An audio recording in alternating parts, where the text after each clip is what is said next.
Welcome to this review of Test Drive Unlimited Solar Crown. Released on September 12, 2024, this highly anticipated racing game pushes the boundaries of open-world immersion. In this video, we will review its graphical aspects, the gameplay behind the wheel, as well as its strengths and weaknesses. Whether you are passionate about sim racing or simply curious to discover this new opus, stay with us for a detailed and constructive analysis of what the game offers on PC technically. Let's go. Part 1, Test and Technical Review of TDU on PES with Steering Wheel. Let's start by specifying my PES configuration. I'm using an Intel i5 10400F, coupled with an NVidia RTX 3070 and 24 GB of RAM, and I get between 40 and 60 frames per second in underclocking mode with graphics settings between medium and very high, in 1080p. My card, in this mode, then uses only 150 Watt using 3/4 of its maximum available power.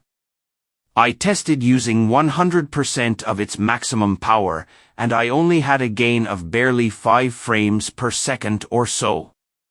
I am therefore very limited by my CPU, in my case, being between the minimum configuration and the recommended configuration for this game at the processor level. The images in this video come from my gameplay. On NVidia, activating DLSS, in DLAA mode, is crucial to optimize fluidity without compromising visual quality. I do not recommend this game for NVIDIA RTX 1000 series GPUs, as it will be impossible to exceed 30 frames per second. The other DLSS modes use the latest version of NVIDIA's plugin. However, we have known for a while now that this is a buggy version for any RTX 3000 series owner. As with ACC in its time, the game then offers a horrible experience for our eyes. We will have to wait for it to return to a more stable version to be able to enjoy these anti-aliasing modes. To further improve the visual quality, the use of Reshade is strongly recommended in order to limit aliasing, which can sometimes be too pronounced in the base game. Overall, although the studio can still optimize certain graphical aspects, it is possible to obtain an immersive and terribly lively visual experience with the right settings.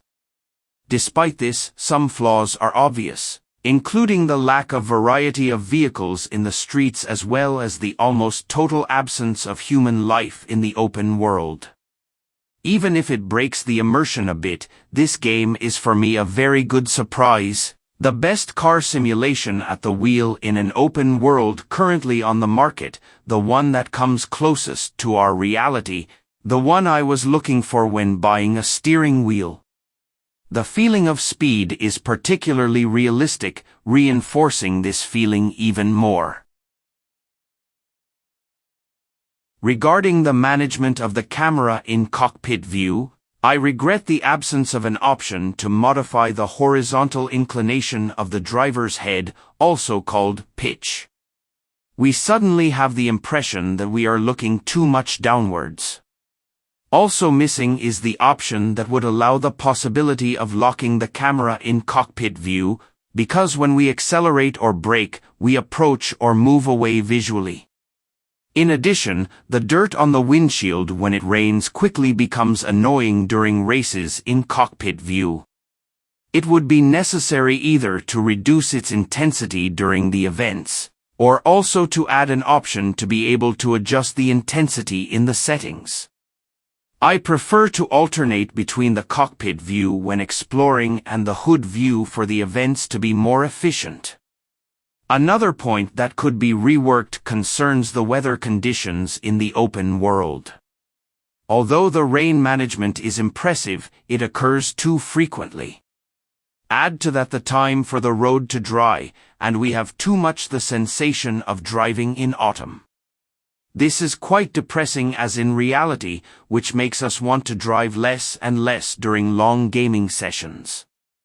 In terms of playability at the wheel, the experience with a Fanatec CSL DD is excellent. Thanks to the expertise of Kylatan, also called KT Racing, creators of the WRC game series before IA Sport. The force feedback is quite faithful to reality. Although the game is not at the level of the best sim racing simulations, it comes close and can have its place in this category, if we speak strictly from a driving point of view. The vehicle physics are really well transcribed, especially for vehicles that look like those we use every day. We are far from the usual physics of sim arcade type games. Each vehicle is unique, and this driving pleasure is incomparable. A big black mark, however, lies in the configuration of the peripherals. The studio will have to completely revise its copy.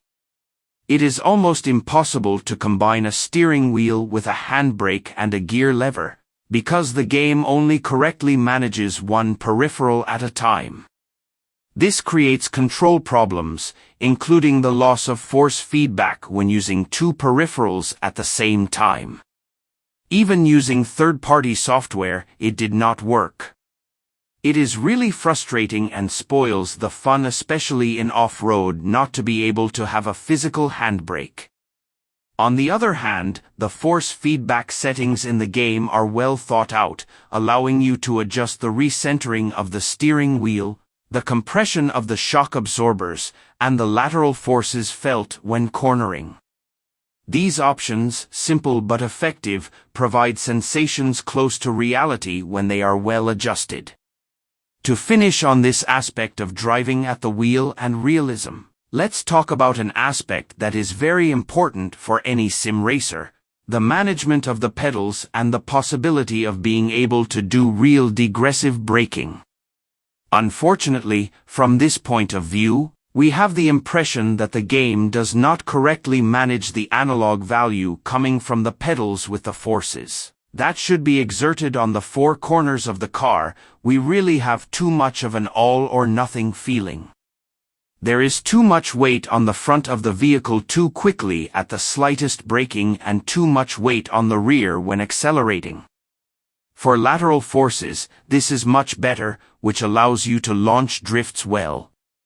As a result, the car goes into understeer too quickly when entering a corner and oversteer when exiting a corner.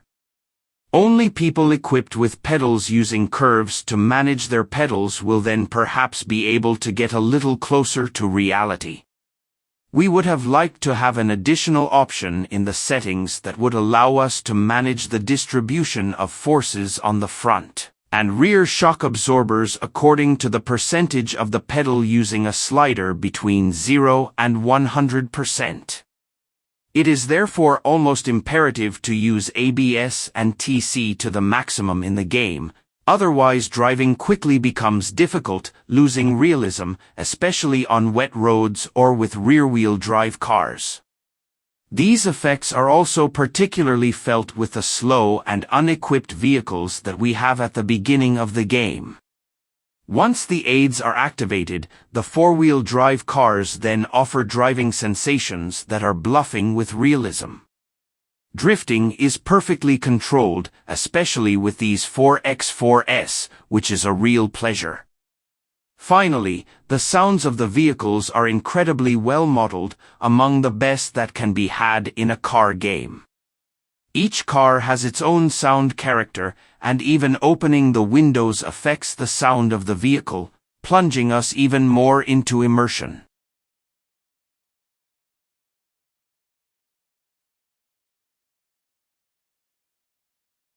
Part 2: In-game graphics settings. In this part, we will explore the best graphics settings available in Test Drive Unlimited Solar Crown to optimize fluidity and visual quality. You can pause the video to copy these settings.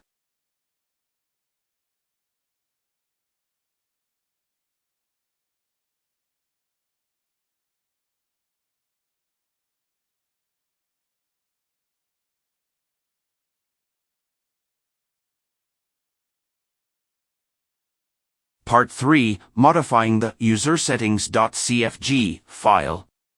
The UserSettings.cfg file allows you to go even further in optimizing the game in order to maximize your performance and improve the graphic appearance while optimizing the fluidity on the screen.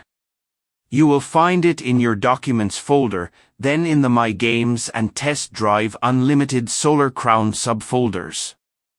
You can either pause the video to copy the file settings manually or download the file directly below this video.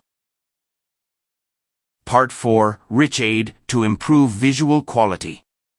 Using Reshade is essential to refine the graphic quality of the game, in particular to eliminate aliasing, improve contrasts and correct colorimetry.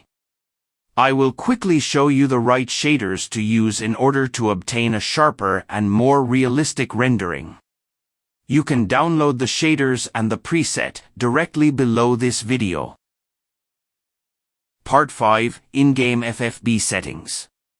In this section, I present to you the best in-game FFB force feedback setting for a Fanatec CSL DD steering wheel. Part 6. Fanatec settings. Finally, for those who own a Fanatec CSL DD steering wheel, I suggest you see the setting I created under Fanalab to give you the optimal driving experience in Test Drive Unlimited Solar Crown. Thanks for watching this video, and if you want more content, give me a thumbs up or subscribe.